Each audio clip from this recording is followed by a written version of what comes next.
My dear students, this is Ramakrishnan from English Department in Swami Vivekananda Metric Higher Secondary School, KK Nagar, Ilambillai, Salem. Today, we are going to analyze the topic phrasal verb.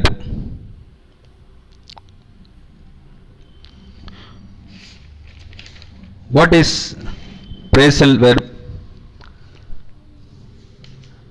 Just I want to give a small explanation for phrasal verb. A phrasal verb is a verb followed by a preposition or an adverb. அதாவது ஒரு phrasal verb அப்படின்னா என்னன்னு கேட்டிங்கன்னா, அதாவது ஒரு verb, அதாவது வினைச்சொல்னு சொல்லும் இல்லைங்களா, ஒரு வெர்போட ப்ரிப்போசன் கூட ஜாயின் பண்ணி அதோட ஒரு வெர்ப் வந்ததுன்னா அதுக்கு பேர் வந்து phrasal verb அப்படின்னு சொல்லுவோம். அல்லது இன்னொரு வகையிலையும் சொல்லலாம். எப்படின்னா, ப்ரிப்போசன் கூட அல்லது அட்வர்பு கூட. அட்வர்பு அப்படின்னா தமிழில் வினை உரிச்சொல், அது கூடயோ அல்லது ப்ரிப்போசன் கூடயோ இணைஞ்சு வந்ததுன்னா, வெர்பு இணைஞ்சு வந்ததுன்னா அதுக்கு பேர் வந்து phrasal verb. அதுதான் வந்து தமிழில் என்ன சொல்லுவோம் அப்படின்னு பார்த்தீங்கன்னா, கூட்டு வினைச்சொல் அப்படின்னு சொல்கிறோம். அதுக்கு பேர் தான் வந்து இங்கிலீஷில் phrasal verb அப்படின்னு நம்ம சொல்கிறோம். அது வந்து ஃபார்ம் ஆகுது. அதாவது verb with preposition or verb with adverb is called phrasal verb. சரி, இந்த phrasal verb எப்படி எக்ஸாமில் கேட்போம் அப்படின்னு பார்த்தீங்கன்னா, பப்ளிக் எக்ஸாமில் வந்து ஒன்று கொடுத்துருவாங்க. இப்போ ஃபார் எக்ஸாம்பிள் லுக் ஆஃப்டர் அப்படிங்கிற வேர்டுன்னு கொடுத்துட்டாங்கன்னா அதுக்கு கீழே பார்த்தீங்கன்னா 4 ஆப்ஷன் கொடுப்பாங்க. அந்த 4 ஆப்ஷன்லேருந்து கரெக்டான ஆப்ஷன் வந்து தேர்ந்தெடுத்து எழுதணும், செலக்ட் பண்ணி எடுக்கணும். அல்லது எப்படி கொடுப்பாங்க அப்படின்னு பார்த்தீங்கன்னா, கொஸ்டினில் வந்து ஒரு சென்டென்ஸில் ஒரு இது கொடுத்துருவாங்க, ஒரு அண்டர்லைன் பண்ணி கொடுத்துருவாங்க. அந்த அண்டர்லைன் பண்ணி கொடுத்த அந்த வேர்டுக்கு கீழே என்ன பண்ணுவாங்க அப்படின்னு பார்த்தீங்கன்னா, சென்டென்ஸில் ஒரு வேர்டு வந்து அண்டர்லைன் பண்ணி கொடுத்துருவாங்க. அதாவது வேர்ட்ஸாக இருக்கும் phrasal verb. அதுக்கு கீழே 4 ஆப்ஷன் கொடுத்துருவாங்க. அந்த 4 option you have to select 1 out of 4. இதுதான் வந்து எக்ஸாமில் கேட்கக்கூடிய மெத்தட். இப்போ வந்து நம்ம ஸ்ட்ரெயிட்டாகவே வந்து இப்போ இதுக்கு போயிடுவோம்.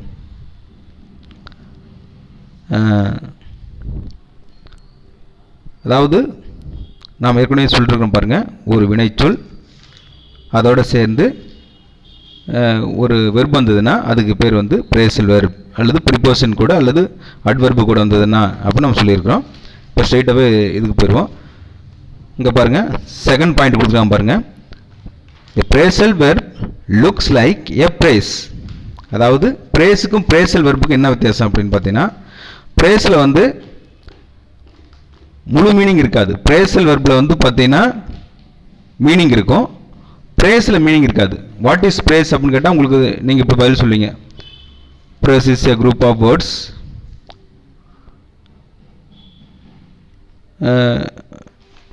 which will not give full meaning அப்படின்னு நம்ம சொல்லுவோம் இல்லைங்களா. அது வந்து ஃபுல் மீனிங் கொடுக்காது அப்படிங்கிற அடிப்படையில் நம்ம சொல்லுவோம். அப்போ என்ன அப்படின்னு பார்த்தீங்கன்னா, phrase அப்படிங்கிறது ஃபார் எக்ஸாம்பிள், இப்போ உதாரணத்துக்கு ஆன் சீயிங் அப்படின்னு சொன்னோம்னா on plus verb plus I N G, இது வந்து பார்த்தீங்கன்னா phrase. பட் phrasal verb எப்படி அப்படின்னு பார்த்தீங்கன்னா, ஒரு வெர்போட ஒரு ப்ரிப்போசன் இருக்கும். ஃபார் எக்ஸாம்பிள் லுக்குங்கிறது வெர்பு அப்படின்னா ஆஃப்டருங்கிறது ப்ரிப்போசிஷன். ஸோ இந்த மாதிரி வந்ததுன்னா வெர்பு வித் ப்ரிப்போசிஷன் இருந்ததுன்னா அது வந்து phrasal verb. phrase அப்படிங்கிறது அதுக்கு என்ன டெஃபினேஷன் சொல்கிறாங்க அப்படின்னு பார்த்தீங்கன்னா, phrasal verb looks like a phrase but it functions as a single word. அதாவது கீழே விளக்கம் கொடுத்துருக்காங்க பாருங்கள் தமிழ்லேயே, இது பார்ப்பதற்கு கூட்டு வார்த்தை போல தோன்றினாலும் ஒரே வார்த்தையாகத்தான் செயல்படும். இது phrasal verb. அப்போ ப்ரேஸ்லேருந்து phrasal verb வந்து டிஃப்ரெண்ட் என்ன அப்படின்னு பார்த்தீங்கன்னா, இதுக்கு மீனிங் இருக்கும். அடுத்து தேர்ட் பாயிண்ட்டு கவனிங்க. phrasal verbs are combination of, எதை உள்ளடங்கியது அப்படின்னு சொல்லி கேட்டிங்கன்னா, first point a verb and preposition, ஒரு வினைச்சொல் ப்ளஸ் ஒரு இடைச்சொல் ரெண்டும் சேர்ந்ததுன்னா அதுக்கு பேர்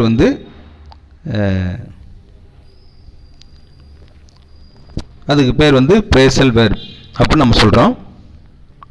அதுக்கடுத்து பாருங்கள், எக்ஸாம்பிள் கொடுத்துருக்காம பாருங்கள் நம்பர் 3ன்னு கொடுத்துட்டு அதுக்கு கீழே இஎக்ஸ் அப்படின்னு கொடுத்துருக்காம பாருங்கள். எக்ஸாம்பிள் அதனுடைய எக்ஸாம்பிள் என்ன கொடுத்துருக்காம பாருங்கள். Look after. லுக் அப்படிங்கிறது இந்த இடத்துல வெர்பு, ஆஃப்டருங்கிறது ப்ரிப்போசிஷன். இப்போ இதனுடைய மீனிங் என்ன அப்படின்னு பார்த்தீங்கன்னா, லுக் அப்படின்னா பார்க்கறது, ஆஃப்டர்னா ப்ரிப்போசிஷன் பின்னாடி அப்படின்னு எடுத்துட்டோம்னா இதுக்கு மீனிங் வராது.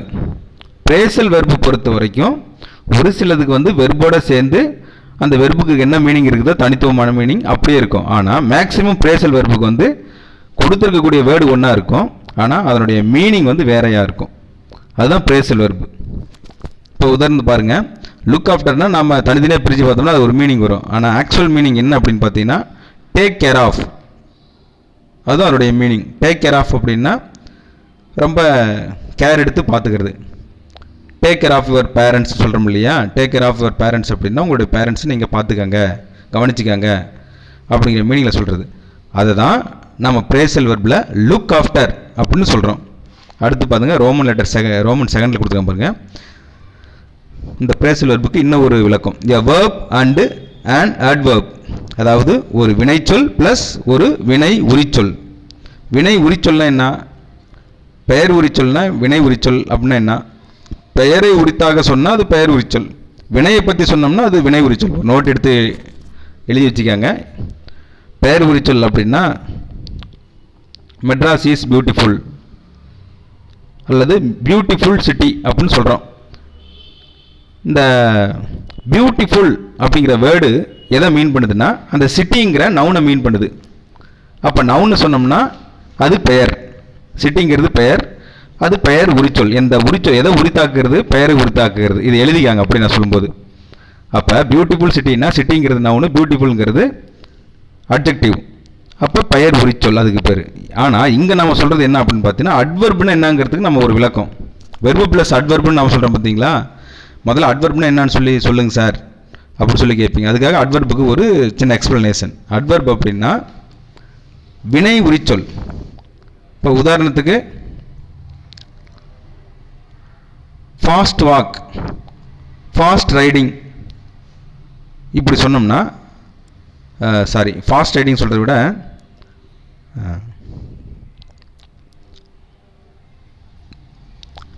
ஃபாஸ்ட் வாக் அப்படிங்கிறது சொல்கிறது கரெக்டாக இருக்கும். இப்போ உதாரணத்துக்கு வாக் அப்படிங்கிறது வெர்பு, நடத்தல். அது வந்து பார்த்தீங்கன்னா வினை. அந்த வினையை எப்படி சொல்கிறோம் அப்படின்னு பார்த்தீங்கன்னா உயர்த்தி சொல்கிறோம். பெயரை உயர்த்தி சொன்னால் அது பெயர் உரிச்சொல். இங்கே வினைன்னா வெர்பு, வாக்குங்கிறது வெர்பு. வினை எப்படி சொல்கிறோம்? ஃபாஸ்ட் வாக், சாதாரண வாக் கிடையாது, ரொம்ப வேகமான நடை. அப்போ வினையை உயர்த்தி சொன்னால் அதுக்கு பேர் அட்வெர்ப். இதுதான் வந்து அட்வெர்புக்கு உண்டான விளக்கம். இப்போ நமக்கு அதுக்கு தேவையில்ல. அட்வெர்ப்னா இப்போ வெர்பு ப்ளஸ் அட்வெர்ப்னா என்னன்னு தெரிஞ்சுக்கும் போது அட்வெர்ப் பற்றி நம்ம சொல்லணும் இல்லைங்களா, அதுக்காக நான் சொல்ல வந்தேன்.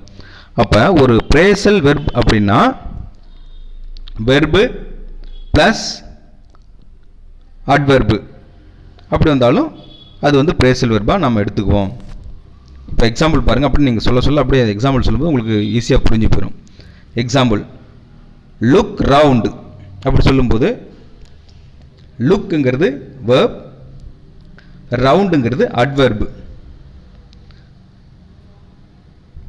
இப்போ உதாரணத்துக்கு என்ன பொசிஷன், இந்த அட்வெர்புங்கிறது சில டைமில் என்ன அப்படின்னு பார்த்தீங்கன்னா மேனரையும் குறிக்கும்.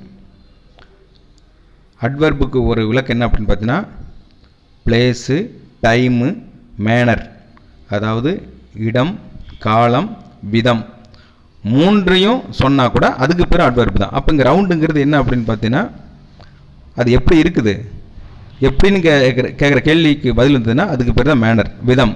அப்போ ரவுண்டாக இருக்குது. அப்போ இப்படியும் நம்ம அட்வெர்ப்னு சொல்லலாம். சரிங்களா, அட்வெர்புக்கு ஒரு விளக்கம். இப்போ லுக் ரவுண்ட் அப்படின்னா இதனுடைய மீனிங் என்ன சொல்கிறாங்க அப்படின்னு பார்த்தீங்கன்னா எக்ஸாமின். லுக் ரவுண்ட் அப்படின்னா சோதனையிடு அப்படின்னு அர்த்தம். எக்ஸாமின் பாசிபிலிட்டிஸ் அல்லது டேர்ன் த ஹெட் அப்படிங்கிற மீனிங்கில் சொல்ல வர்றாங்க. அதுக்கடுத்து பாருங்கள், தேர்டு லுக் ரவுண்ட் அப்படிங்கிற மீனிங் என்ன அப்படின்னு பார்த்தீங்கன்னா வெர்பு ப்ளஸ் அட்வர்பில் எக்ஸாமின் பாசிபிலிட்டிஸ் அப்படிங்கிற மீனிங்கில் சொல்ல வர்றாங்க. அல்லது டேர்ன் த ஹெட், அதாவது திசை திருப்பு அப்படிங்கிற மீனிங்கில் சொல்ல வர்றாங்க. அதுக்கடுத்து ரோமன் லெட்டர் 3 பாருங்கள். எ verb and adverb and preposition, அதாவது ஒரு வினைச்சொல் ப்ளஸ் ஒரு வினை உரிச்சொல், இடைச்சொல். வினை உரிச்சொல்னாலும் இடைச்சொல்னாலும் ஒன்று தான். ஒரு வினைச்சொல் அதோட ஒரு வினை உரிச்சொல் அப்புறம் ஒரு இடைச்சொல் 3 சேர்ந்தாலும் இப்படியும் பிரேசல் வெர்பு இருக்கலாம் அப்படின்னு சொல்கிறாங்க. எக்ஸாம்பிள் பாருங்கள். லுக்குங்கிறது ஒரு வினைச்சொல், டவுன் அப்படின்னா வினை உரிச்சொல். அதுக்கடுத்து பாருங்கள், அதுக்கடுத்து ஆன். இப்போ உதாரணத்துக்கு லுக்குங்கிறது வெர்பு, டவுன் அப்படின்னா அட்வர்பு, அதுதான் வினை உரிச்சொல். அதுக்கு அடுத்தது ஆன் அப்படிங்கிறது ப்ரிப்போசிஷன். அப்போ இது 3 சேர்ந்ததுனாலும் பிரேசல் வெர்பாக சொல்லலாம். ஃபஸ்ட் நம்ம 2 தான் சொல்லியிருந்தோம், 3வதும் இப்படி ஒரு விளக்கம். இப்போ உதாரணத்துக்கு பாருங்கள், இந்த 3 2 சேர்ந்தது தான் பிரேசல் வெர்பு நம்ம சொல்லியிருந்தோம் இல்லைங்களா. சில டைமில் 3ஆவும் வரும் பாருங்கள். அதுக்கு எக்ஸாம்பிள் கீழே கொடுத்துங்க பாருங்கள். லுக் டவுன் ஆன், இதோடைய மீனிங் என்ன அப்படின்னு பார்த்தீங்கன்னா, look verb, down adverb, on அப்படின்னா ப்ரிப்போசிஷன் இடைச்சொல். இதனுடைய மீனிங் வந்து despise. Look down on, despise அப்படின்னா வெறுப்பு. அப்போ இதனுடைய மீனிங் வந்து இந்த டெஸ்பைஸுங்கிற மீனிங்கில் கொடுத்துருக்காங்க. நெக்ஸ்ட் வந்து பார்த்தீங்கன்னா 4th பாயிண்ட்டாக என்ன கொடுக்குறாங்க அப்படின்னா கொடுத்துருக்காங்கன்னா, phrasal verbs have very distinct meaning. Phrasal வெர்புக்கு எப்போவுமே வந்து தனித்துவமான மீனிங் இருக்கும், அர்த்தம் கொண்டிருக்கும். which cannot be guessed from the literal meaning. பார்த்த உடனே நமக்கு ஒரு நம்ம சொன்னோம் பார்த்தீங்களா, லுக் ஆஃப்டர்னு பார்த்தோன்னா லுக்குன்னா பார்க்குறது, ஆஃப்டர்னா பின்னாடி பார்க்குறது அப்படிங்கிற மீனிங் எடுத்துக்கூடாது. அது வந்து டேக் கேர் ஆஃப்ங்கிற மீனிங்கில் தான் வருது. அந்த மாதிரி தான் லிட்ரலாக நம்ம மீனிங் வந்து ஈஸியாக எடுத்துக்க முடியாது, அதுக்குன்னு ஒரு தனி மீனிங் இருக்குது. அதுதான் இங்கே சொல்ல வர்றாங்க.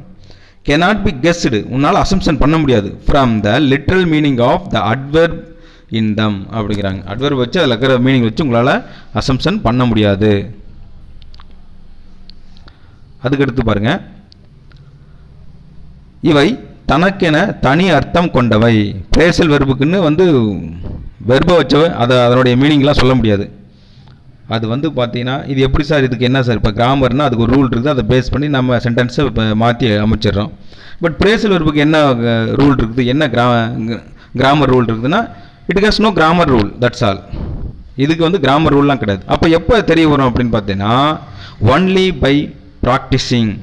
நீங்கள் எவ்வளோக்கு எவ்வளோ ப்ராக்டிஸ் பண்ணுறீங்களா பிரேசல் வெர்பு, எவ்வளோக்கு எவ்வளோ வார்த்தைகள் வந்து கம்பக்ராக்ஸ் பண்ணுறீங்களோ, அதுக்கு ஒரே ஒரு உங்களுடைய டெவலப் பண்ணணும், உங்களோட இங்கிலீஷ் நாலேஜ் டெவலப் பண்ணணும் அப்படின்னு பார்த்தீங்கன்னா, you have to develop பிரேசல் verb.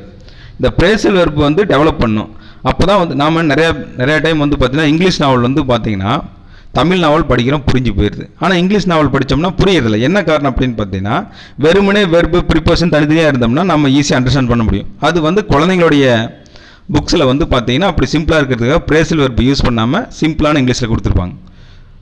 ஆனால் நீங்கள் வந்து காலேஜுக்கோ அல்லது வேறு பெரிய லெவலுக்கு போகும்போது அவன் வெர்பு யூஸ் பண்ணுறதை விட, வெர்பு ப்ரிப்போசிஷன் தனித்தனியாக யூஸ் பண்ணுறதை விட அவன் என்ன பண்ணும் அப்படின்னு பார்த்தீங்கன்னா, ஒரே வெர்பு ப்ரிப்போசிஷனில் ஒன்றா சேர்ந்து பிரேசல் வெர்பில் கொடுத்து அது லிட்ரல் மீனிங்காக இல்லாமல் ஒரு பிரேசல் வெர்பில் வரக்கூடிய மீனிங்காக கொடுத்துரும். அதனால தான் சம்டைம்ஸ் நமக்கு பிரேசல் வெர்பு தெரியாததுனால என்ன ஆகுது அப்படின்னு பார்த்தீங்கன்னா, டெக்ஸ்ட் அண்டர்ஸ்டாண்ட் பண்ண முடியாமல் நம்ம படிக்கும்போது நாவல் நமக்கு வந்து புரிய மாட்டேங்குது.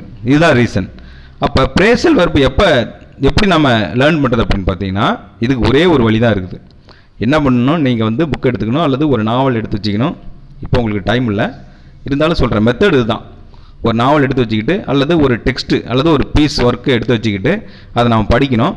அது என்ன பண்ணுறோம் அப்படின்னு பார்த்தீங்கன்னா, இந்த மாதிரி பிரேசல் வெர்பாக வருது அப்படின்னா அதுக்கு உடனே நம்ம மீனிங் வந்து டிக்ஷனரி வச்சு மீனிங் பார்த்தோம்னா இதுக்கு இதுதான் மீனிங் சொல்லும்போது ஓகே, இந்த லுக் ஆஃப்டருக்கு அல்லது லுக் அரவுண்டுக்கோட மீனிங் இதுதான், இப்படி தான் சொல்ல வர்றாங்களா டெக்ஸ்ட்டில் அப்படின்னும்போது நமக்கு ஆட்டோமேட்டிக்காக நாவலும் புரிஞ்சு போயிடும், நம்மளை அறியாமல் நமக்கு இங்கிலீஷ் நாலேஜும் டெவலப் ஆயிரும். ஆக இப்படி படித்தா மட்டும்தான் நம்மளுக்கு பிரேசல் வெர்பு நமக்கு டெவலப் பண்ண முடியும். இதுக்கு ஒரே ஒரு வழி, பிரேசல் வெர்புக்குன்னு மெனக்கிட்டு உட்காந்து படித்து தான் ஆகணும். அப்படி இல்லைன்னா நம்ம பிரேசல் வெர்பு நம்மளால் அண்டர்ஸ்டாண்ட் பண்ண முடியாது. அப்போ நிறையா பிரேசல் வெர்பு நம்ம நிறையா படித்து தான் ஆகணும். இப்போ பாருங்கள், இவை தனக்கென தனி அர்த்தம் கொண்டவை, வார்த்தையில் உள்ள வினை உரிச்சொல் கொண்டு கணிக்கக்கூடாது. அங்கே இருக்கக்கூடிய வெர்பு வச்சு நம்ம என்ன பண்ணக்கூடாது, முடிவு பண்ணிடக்கூடாது. Sometimes the meaning of a phrasal verb is clear from meaning of verb. verb வச்சே நம்ம சில டைமில் மீனிங் கண்டுபிடிச்சிடலாம் அப்படின்னு சொல்கிறாங்க. சம்டைம்ஸ் தான், not all times, sometimes. And adverb or preposition, adverb வச்சோ அல்லது ப்ரிப்போசிஷன் வச்சோ வெர்ப் வச்சோ நம்ம மீனிங் கண்டுபிடிக்க முடியும் அப்படிங்கிறாங்க. அதுக்கு ஃபார் எக்ஸாம்பிள் கீழே கொடுத்துருக்காங்க. Example, look at the picture. Look at அப்படின்னா என்ன அப்படின்னு பார்த்தீங்கன்னா கவனின்னு அர்த்தம். இப்போ லுக்குன்னா பாரு, அட்டுன்னா அந்த இடத்துல. அப்போ பாரு அங்கே அப்படின்னாவே அதனுடைய சரியான மீனிங் வந்து கவனிக்கிறது தான். அப்போ இந்த மாதிரியான வேர்ட்ஸ் எல்லாம் நம்ம ஈஸியாக இந்த பிரேசல் வெர்புக்கு உண்டான மீனிங் கண்டுபிடிச்சிரும். ஆனால் இந்த லுக் ஆஃப்டர் மாதிரியான பிரேசல் வெர்புக்கு வந்து மீனிங் வந்து அதுக்குன்னே தனி மீனிங் கொண்டு இருக்கும். அதுக்கு என்ன காரணம் அப்படின்னு பார்த்தீங்கன்னா, எழுதும் போதே அந்த காலத்தில் இங்கிலீஷ் வந்து அந்த மாதிரி வந்து பிரிண்ட் பண்ணி அந்த ஒரு அவங்களுடைய கோணத்தில் அவங்க எழுதி வச்சுட்டாங்க. அதை வந்து இன்றைக்கு காலகட்டம் வரைக்கும் அதெல்லாம் யாரெல்லாம் கரெக்டாக புரிஞ்சு வச்சுட்டு படிக்கிறாங்களோ அவங்க எக்ஸ்பர்ட். புரியாதவங்களுக்கு வந்து பார்த்தீங்கன்னா லேர்னர்ஸ்னு பேர், புரிஞ்சவங்க வந்து எக்ஸ்பர்ட். ஸோ நீ எக்ஸ்பர்ட் அப்படின்னா நீ அது நிறையா தெரிஞ்சால் நீ எக்ஸ்பர்ட்டு, தெரியாமல் நீ படிச்சுன்னா யூ ஆர் லேர்னர், அவ்வளோதான். ஆனால் தெரியாதவன் அப்படிங்கிறவன் யாருமே கிடையாது. Look at the picture. அப்போ லுக் அட் அப்படின்னா இதனுடைய மீனிங் வந்து நேரடியாகவே பார், அப்போ கவனிக்கிறது. Don't go out. இந்த கோ அவுட்டுங்கிறது பிரேசல் வெர்பு தான், பட் கோ அவுட்னா வெளியில் போகிறது. இதில் வந்து மறைமுகமான மீனிங் எதுவும் இல்லை. கோன்னா போ, அவுட்னா வெளியே, கோ அவுட், இது பிரேசல் வெர்பு தான். இந்த மாதிரி நேரடியான மீனிங்லாம் வந்து நமக்கு தெரிஞ்சு போயிடும். ஆனால் சில டைமில் வந்து வெர்பு ஒன்று இருக்கும், ப்ரிப்போசிஷன் ஒன்று இருக்கும், அது ரெண்டும் சேர்ந்து மீனிங் வேறு ஒன்று கொடுக்கும். அந்த மாதிரி இதெல்லாம் நம்ம படித்து தான் ஆகணும். சில நேரங்களில் வார்த்தையில் உள்ள வினைச்சொல், வினை உரிச்சொல்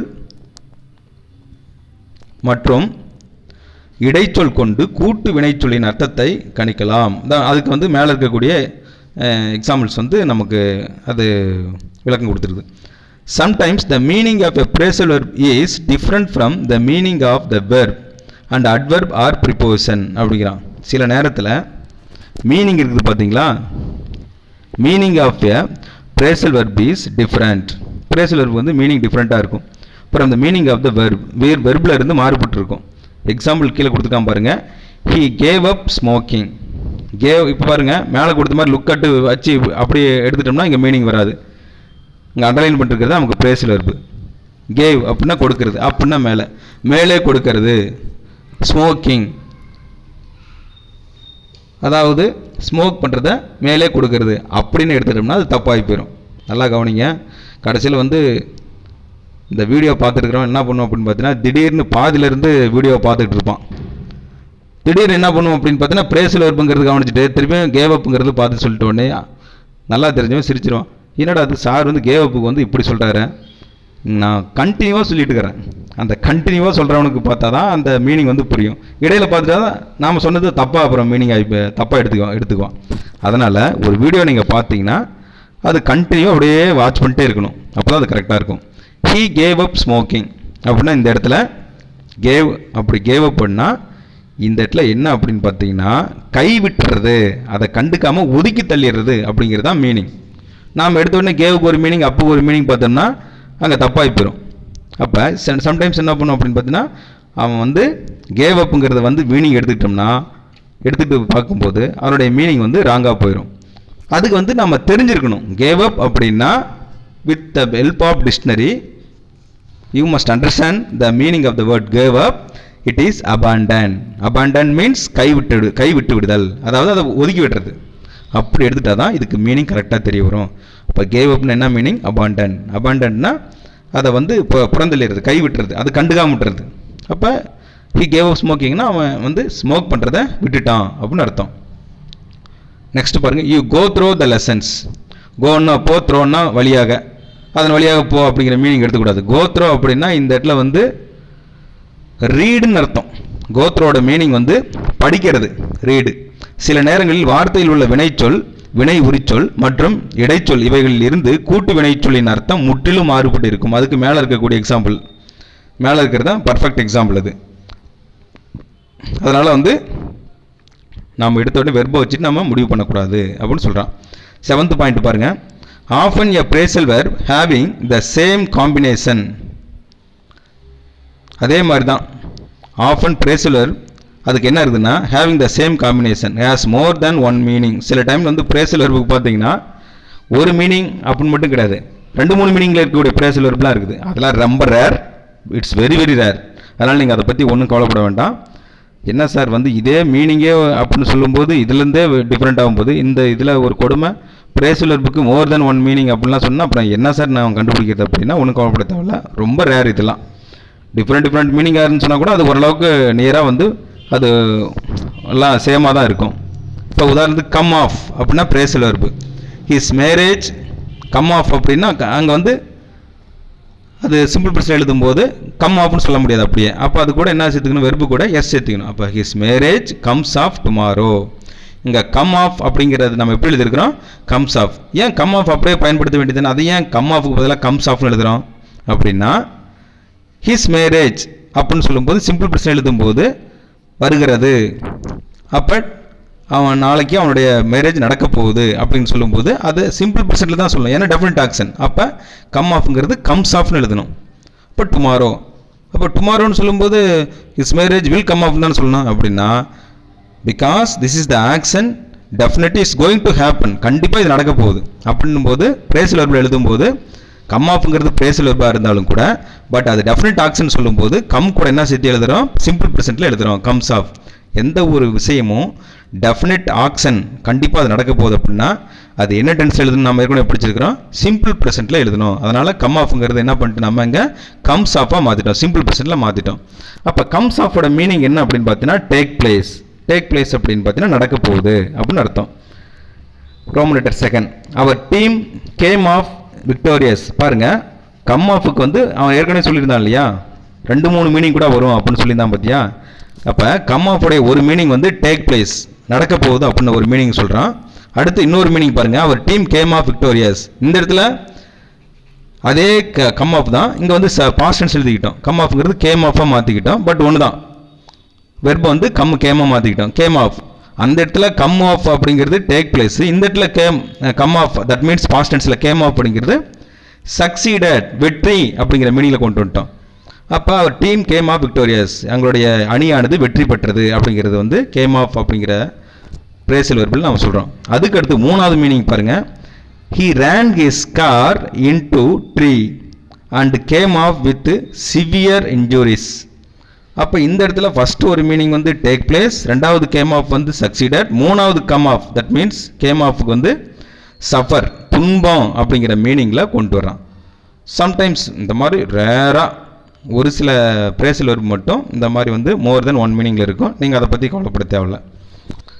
சில நேரங்களில் கூட்டு வினைச்சொல்லின் அர்த்தம் வாக்கியத்திற்கு ஏற்றாற் போல் மாறுபடும் அப்படின்னு சொல்கிறான். அது நம்ம ஞாபகத்தில் வச்சுக்கணும். அதுதான் மேலே இருக்கக்கூடியது தான் வந்து அதுக்கு ஒரு எக்ஸாம்பிள்.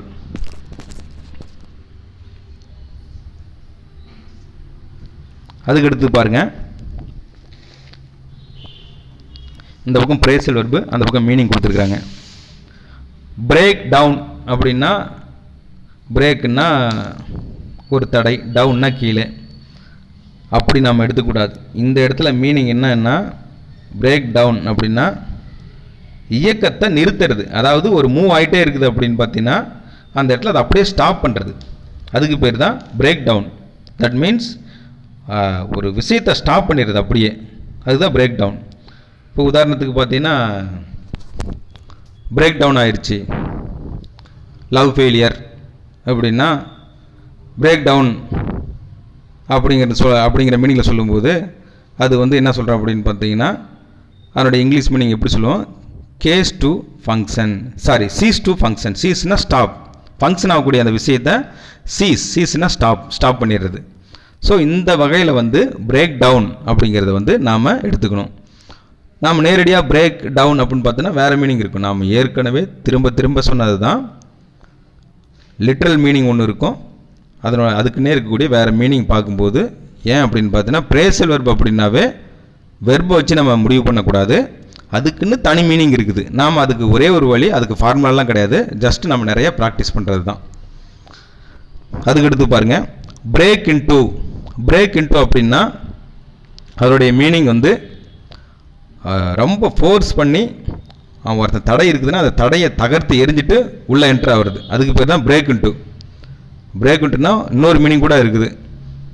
யார் தடுத்தாலும் இல்லைனாலும் வந்து திருட்டுத்தனமாக உள்ளே நுழைஞ்சிடுறது, யார் தடுத்தாலும் உள்ளே அதை தாண்டி தடையை தகர்த்து எரிஞ்சிட்டு உள்ளே போயிடுறது. தடையை தகர்த்தெறிந்து உள்ளே செல்லுதல், அதுதான் அவருடைய மீனிங். பிரேக் இன்டு, அதுதான் மீனிங்கில் என்ன சொல்கிறான், என்டர் ப்ராக்கெட்டில் பை ஃபோர்ஸ். சாதாரணமாக என்டர் கிடையாது, பை ஃபோர்ஸ். ரொம்ப ஃபோர்ஸ் பண்ணி யார் தடுத்தாலும் உள்ளே என்டர் ஆகிடுறது, அதுதான் வந்து பிரேக் இன்டு. நெக்ஸ்ட் வந்து பார்த்தீங்கன்னா பிரிங் இன். பிரிங் இன் அப்படின்னா அதனுடைய மீனிங் வந்து இன்ட்ரடியூஸ் அப்படிங்கிற மீனிங் கொடுத்துருக்கான். நம்மளால் பாரு கொஞ்சம் கூட இதெல்லாம் நம்பவே முடியாது. பிரிங்கன்னா கொண்டு வர்றது, இன்னுன்னா உள்ள. ஆனால் அதுக்கு மீனிங் பாருங்கள், பிரிங் இன் அப்படின்னா இந்த இடத்துல வந்து அறிமுகப்படுத்துறது அப்படின்னு மீனிங் சொல்கிறான். அப்போ நம்ம அதெல்லாம் வந்து ஞாபகத்தில் வச்சுக்கணும். இப்போ இதுக்கு வந்து சென்டென்ஸில் எப்படி யூஸ் பண்ணுவோம், ஹீ பிரிங்ஸ் இன் அப்படின்னா அவன் இன்ட்ரடியூஸ் பண்ணுறான் அப்படிங்கிற மீனிங்கில் எழுதலாம். இங்கே பாருங்கள், பிரிங் இன் அப்படின்னா இன்ட்ரடியூஸ் மீனிங்கு. சென்டென்ஸை வந்து எப்படி எழுதலாம் கொஞ்சம் நல்லா யோசனை பண்ணிங்க. New traffic rules are brought in. brought in அப்படின்னா ஏங்க சார் பிரிங் சொல்லிட்டு நீங்கள் brought சொல்கிறீங்க அப்படின்னு பார்த்தீங்கன்னா அது வந்து பாஸ்ட் பார்ட்டிசிபிளாக மாற்றிக்காங்க, பாஸ்ட் டென்ஸாக மாற்றிங்க. பிரிங்கோட பாஸ்ட் டென்ஸ் வந்து brought. அப்போ brought in, அப்போ brought inனா கொண்டு வரப்பட்டது அல்லது கொண்டு வரப்படுகிறதுனா பிரிங்ஸ்ன்னு எழுதலாம். நியூ டிராஃபிக் ரூல்ஸ் ஆர் போட்டோம்னா பிரிங்ஸ் எஸ் போட முடியாது. ஏன் அப்படின்னு பார்த்தீங்கன்னா பிரிங்கிங் அப்படின்னு தான் எழுத முடியும். அப்போ பாஸ்ட் டென்ஸில் பேசிவ் வாய்ஸில் சொல்லும்போது new traffic rules are brought in. இதுக்கு ஒரு சென்டென்ஸ் எழுதிக்காங்க. பிரிங் இன்க்கு வந்து நான் பாஸ்ட் டென்ஸில் சொல்கிறேன், அந்த சென்டென்ஸ் வந்து அப்படியே நீங்கள் நோட் எடுத்து வச்சு அப்படியே எழுதிக்காங்க. New traffic TRAFFIC traffic rules RULES rules ARER brought in BROUGHT brought in. இதான் அதனுடைய சென்டென்ஸு. அதுக்கடுத்து பாருங்கள் காளான். காளான் அப்படின்னா விசிட்னு அர்த்தம் மீனிங் இங்கிலீஷில்.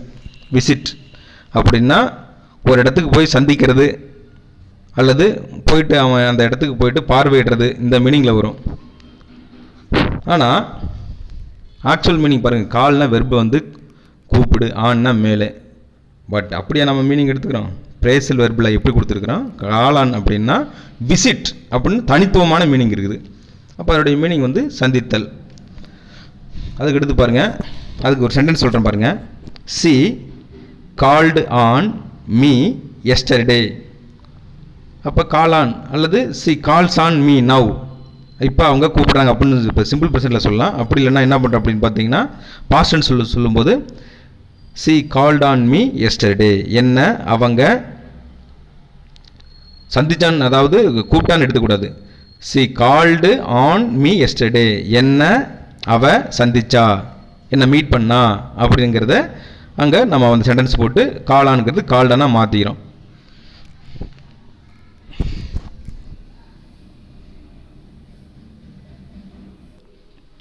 நெக்ஸ்ட் பாருங்க, கால் அவுட். கால் அவுட்டோட மீனிங் வந்து சம்மன். சம்மன் அப்படின்னா வந்து அழைப்புன்னு அர்த்தம். இப்போ உதாரணத்துக்கு ஒரு கேஸ் ஒன்று ஆயிடுச்சு, அந்த கேஸுக்கு வந்து என்ன சொல்லுவாங்க அப்படின்னு பார்த்தீங்கன்னா சம்மன் இல்லாமல் நீ ஆஜராகாத. ஆஜர் அப்படின்னு பார்த்தீங்கன்னா போய் இதாக வருது, மீட் பண்ணிக்கிறது. அப்போ சம்மன் அப்படின்னா அழைப்பு கடிதம்னு அர்த்தம். இந்த இடத்துல அழைத்தல் அப்படிங்கிற மீனிங்கில் சொல்ல வர்றான். அப்போ கால் அவுட்னா சம்மன். சம்மன் கொடுக்காம நீ எதுக்கு வந்த அப்படின்னு என்ன அர்த்தம், உனக்கு அழைப்பு இல்லாமல் நீ எதுக்கு வந்த அப்படிங்கிற மீனிங்கில் சொல்லுவாங்க. அப்போ கால் அவுட் அப்படின்னா சம்மன். அதோடைய தமிழ் மீனிங் வந்து கூப்பிடுறது அல்லது அவனுக்கு வந்து அழைப்பு விடுக்கிறது அப்படிங்கிற மீனிங்கு. அதுக்கு சென்டென்ஸ் பாருங்கள். He called out and engineer. அவன் இன்ஜினியருக்கு வந்து என்ன பண்ணான், கூப்பிட்டான். இன்ஜினியரை அவன் கூப்பிட்டான் அப்படிங்கிற மீனிங்கில் நம்ம எடுத்துக்கலாம். Sentence he called out and engineer, அவன் இன்ஜினியரை அழைச்சான், கூப்பிட்டான், சம்மன் பண்ணான் அப்படின்னு சொல்லிட்டு மீனிங் எடுத்துக்கலாம். அதுக்கடுத்து பாருங்கள் காலப். காலப் அப்படின்னா இன்வைட்.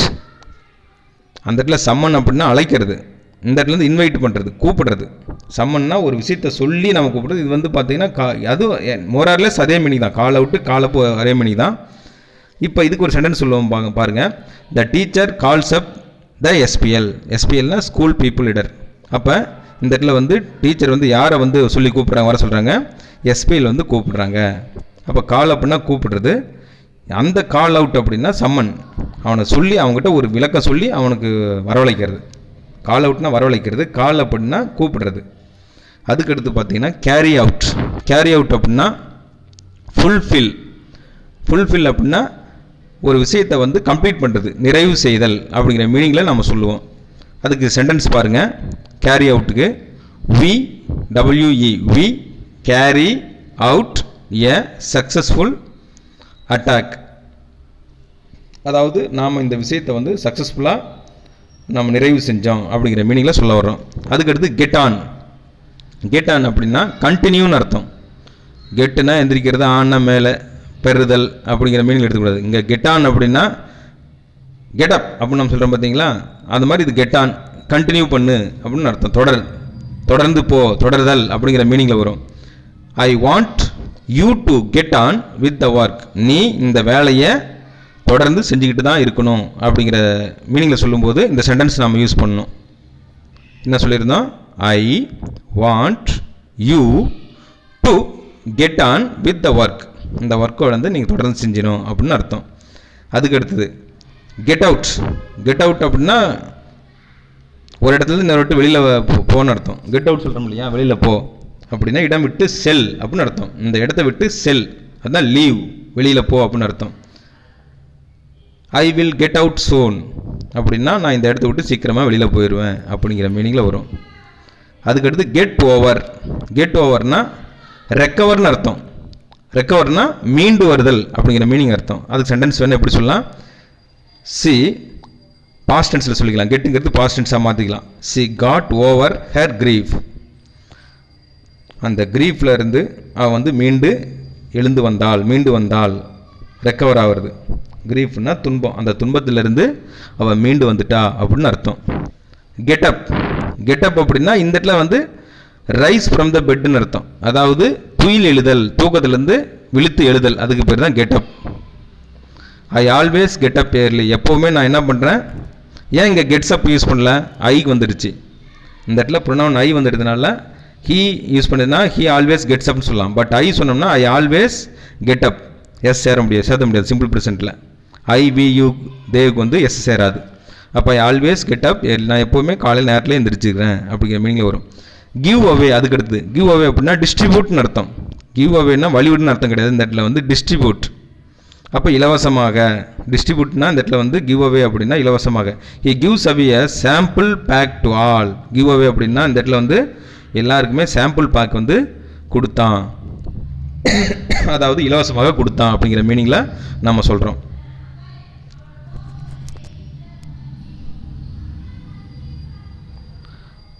மை டியர் ஸ்டூடெண்ட்ஸ், நாம் இன்றைக்கி இந்த பிரேசல் வெர்பு இந்த செஷனோட இப்போ இந்த டைம் இந்த கடைசி இந்த வேர்டை நம்ம முடிச்சுக்குவோம். ஏன்னா இதுக்கு மேலே கண்டினியூவாக வந்து ப்ரொலாங் பண்ணோம்னா நம்ம கண்டிப்பாக அது ரொம்ப போரிங்காக இருக்கும். நெக்ஸ்ட்டு கிளாஸில் வந்து நம்ம கண்டினியூவாக ஒவ்வொன்றா வேகமாக சொல்லிட்டு போயிட்டே இருப்போம். அதனால் நெக்ஸ்ட் கிளாஸ் வந்து கண்டிப்பாக இதை வந்து நீங்கள் ஃபாலோ பண்ணால் தான் உங்களுக்கு புரிய வரும். அதனால் நீங்கள் அடுத்த வீடியோ கண்டிப்பாக இதை வச்சு அதை அப்படியே கண்டினியூ பண்ணிக்கோங்க. Thank you very much.